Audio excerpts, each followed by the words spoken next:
Hello， 大家好，又见面了。大家有没有在使用 Arc 浏览器的朋友？如果您使用的是 Windows 11，恰恰又在 Windows 11上使用的是 Arc 浏览器，相信一定会遇到过这种情况。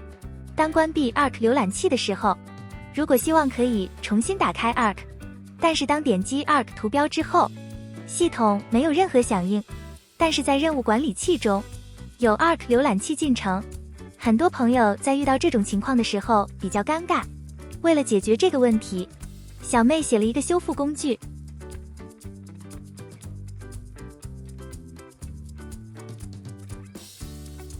请注意，运行这个修复工具的前提是已经至少运行过一次 Arc 浏览器。下载 Arc 修复工具，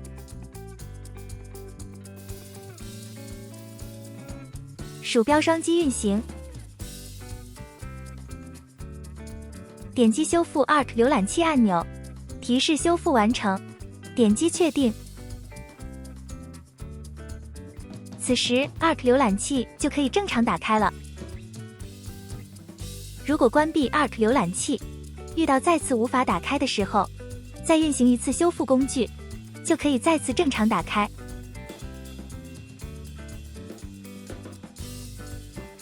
另外看一下 Arc 浏览器的版本号，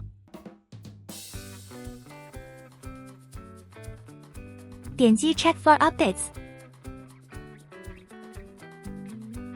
当前的最新版本 1.5.0， 如果要安装这个版本，不建议直接在官网下载。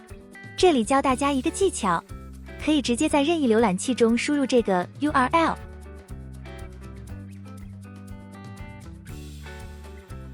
然后按下回车键，会自动下载一个非常小的安装包。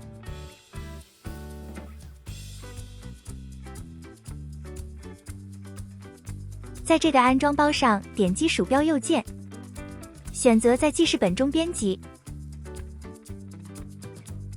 然后找到这一行这个 URL， 复制这个 URL，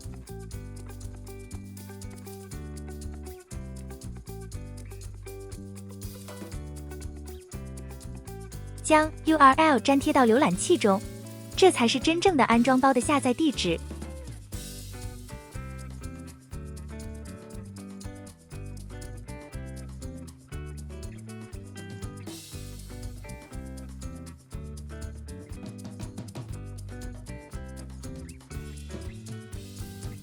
这个安装包的大小是254兆，最后使用这个安装包进行全新安装或者更新即可。